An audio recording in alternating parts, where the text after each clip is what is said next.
After the short break, I hope you're all re-energized for the next module, which is the due diligence system. So what is it exactly? So like in any company, depending on what you're producing, your products or the components of your products can contain some kind of material that is risky. So what the due diligence system is, it's basically a risk-based approach which aims to deliver credibility and transparency of where your material is coming from and how you can be able to mitigate that particular risk. So according to the standard, it's basically a mechanism which aims to avoid material which comes from controversial sources. The scope of DDS, basically it applies for all materials within the used within the PFC product groups, except for recycled material, which complies with the definition of what the recycled material is according to the standard, and raw materials which originate from species which are listed in Appendix 1 to 3 of CITES.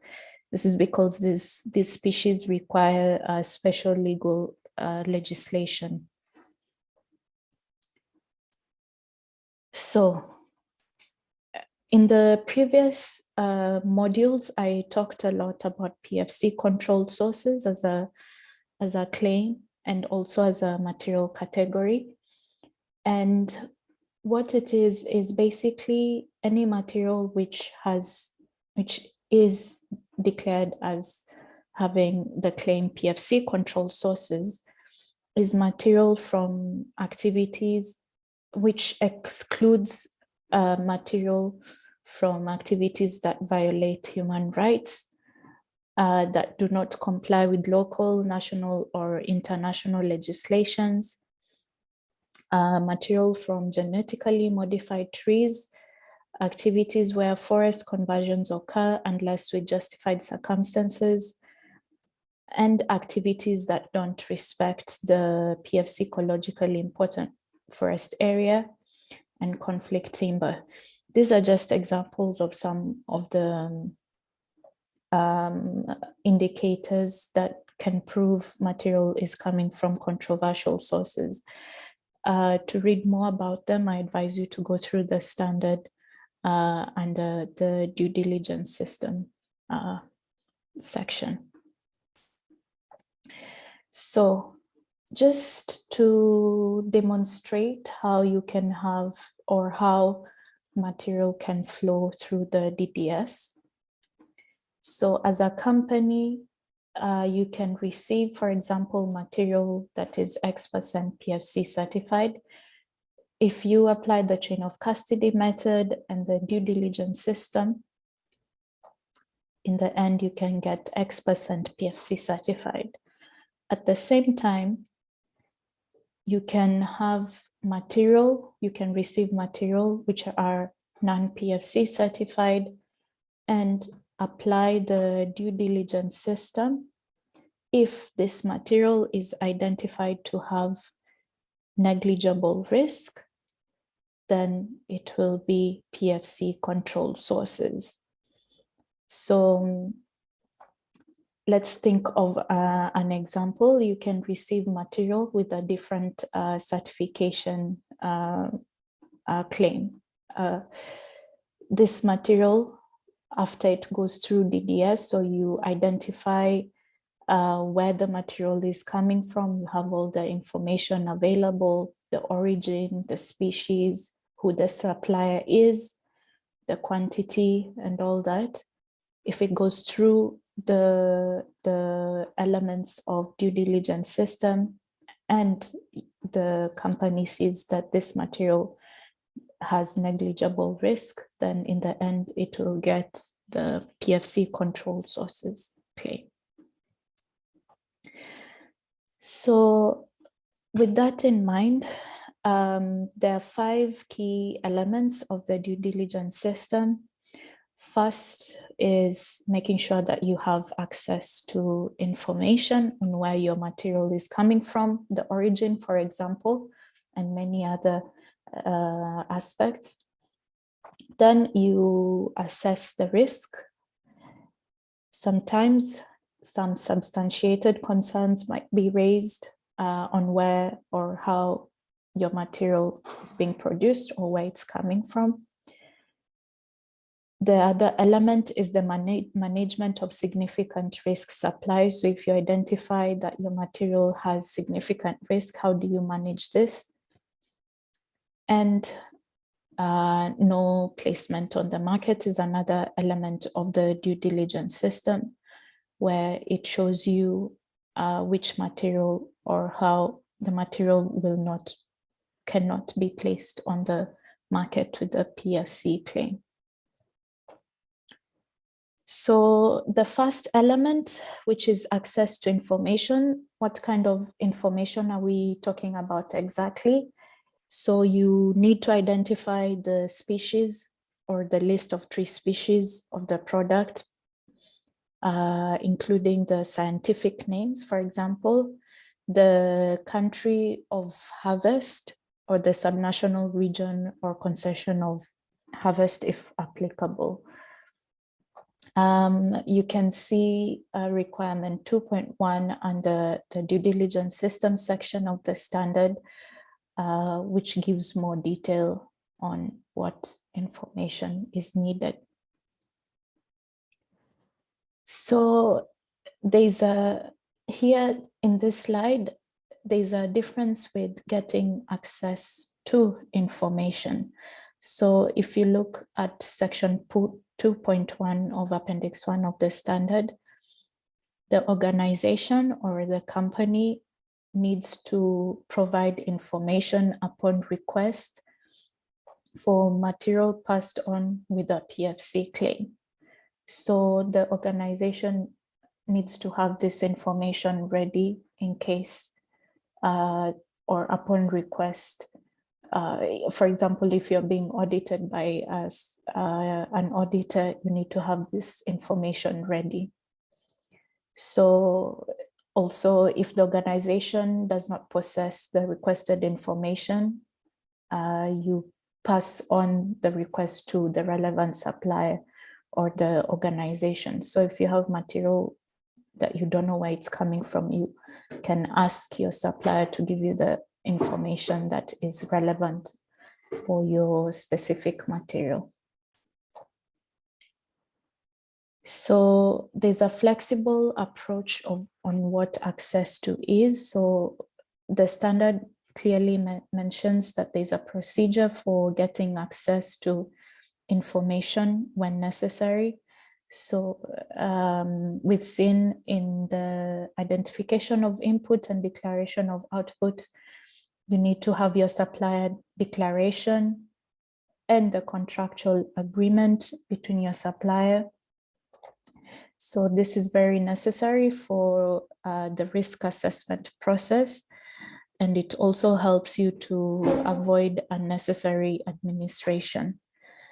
It doesn't have to be physically available. You can also refer to online or external sources. So for example, sometimes some companies have information readily available on their websites on where their material is coming from and who their suppliers are. So you can also use that information. So this is an example just to show you why or how you as a company can have access to information. So for example, here you have let's assume your logs are coming from India. So you have to have this in the supplier declaration form or the sales or delivery document. And the same information needs to be available to, for example, the logistics, or if you're using the material also, or for example, outsourcing company, you're outsourcing your printing facilities. And so all this information needs to be there all throughout the chain of your product.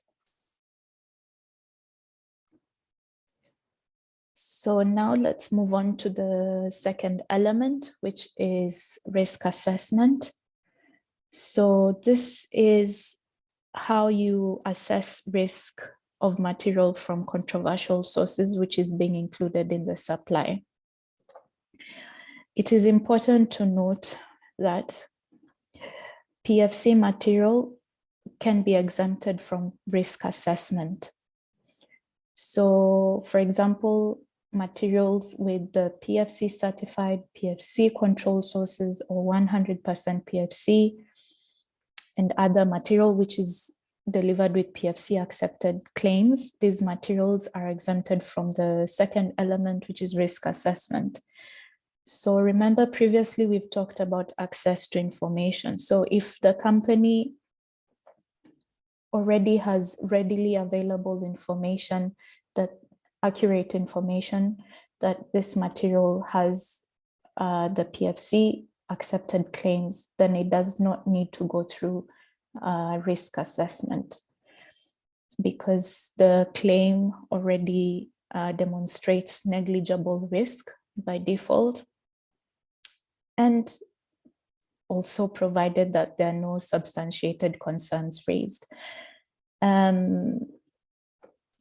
So as a company, maybe it's better to already have material with the PFC claims, but it's also possible to have material with no PFC claims, but this means you have to go through a longer process, which is risk assessment, risk mitigation, and continuous checks, maybe some corrective actions. We're going to have a look at that in the next slides.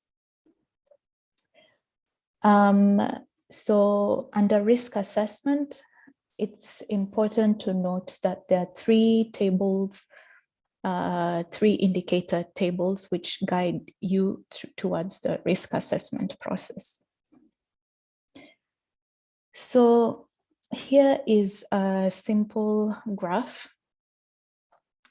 You have on the lower side the likelihood on origin level, and on the y-axis you have the likelihood on supply chain level. So which tables do you look at?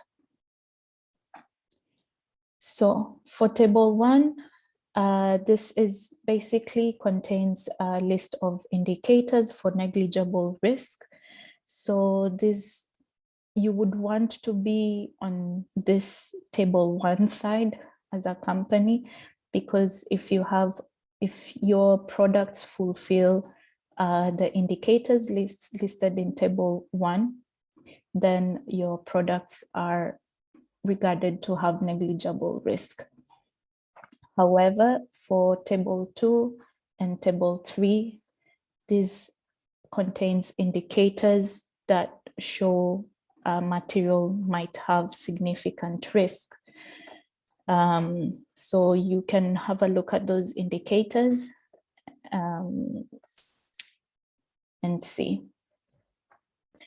So something very important also for all of you to note is that PFC accepts other certifications as negligible risk. This is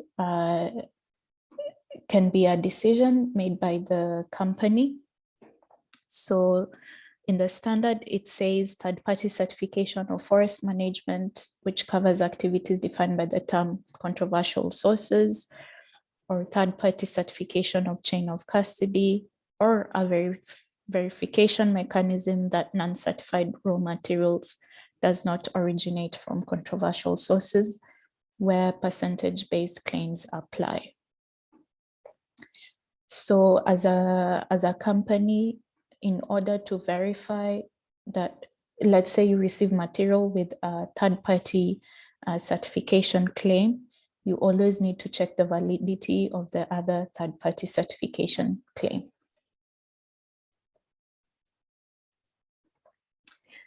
So now let's dive deep into the risk assessment steps. So like I said, any indicators from table 1 are regarded as negligible risk available. So if you have an indicator from table 1 and you check and you see that yes, you have the material fulfills that indicator, then the material is considered to have negligible risk and you finish the risk assessment. If no, then you continue with risk assessment. Then step 2, you use the tables 2 and 3, where you check if the indicators match your table 2, then if there's negligible risk, then the risk assessment is finished. And yes, if yes, then it's considered to have a significant risk. And then there's the management of risk necessary.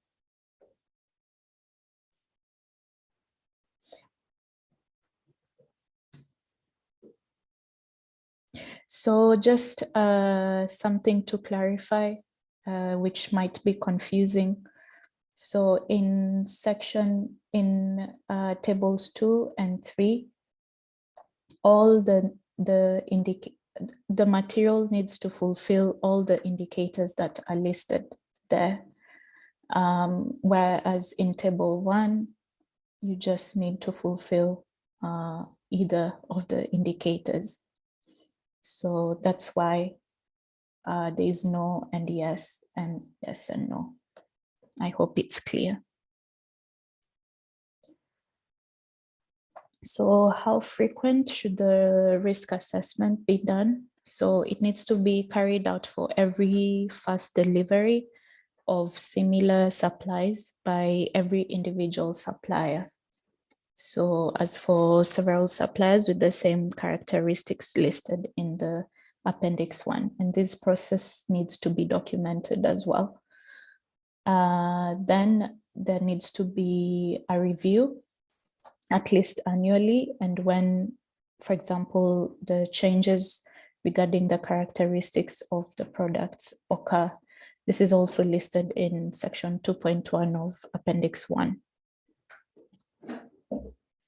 So sometimes as a company, you can have substantiated concerns raised on your products. So what does this mean? This is information which is supported by proof or evidence indicating that forest and tree-based material originates in controversial sources. So these concerns can be raised by third parties as well as the organization itself. So what do you do in this case? In case there is substantiated concern, they need to be solved according to Appendix 1, Requirement 6.3. If they're not solved, then the material cannot be placed on the market. So also substantiated concerns raised for materials outside the scope of PFC, then this material cannot be placed in the market under the PFC chain of custody scope. So now let's move on to the fourth element of the due diligence, which is the management of significant risk supplies.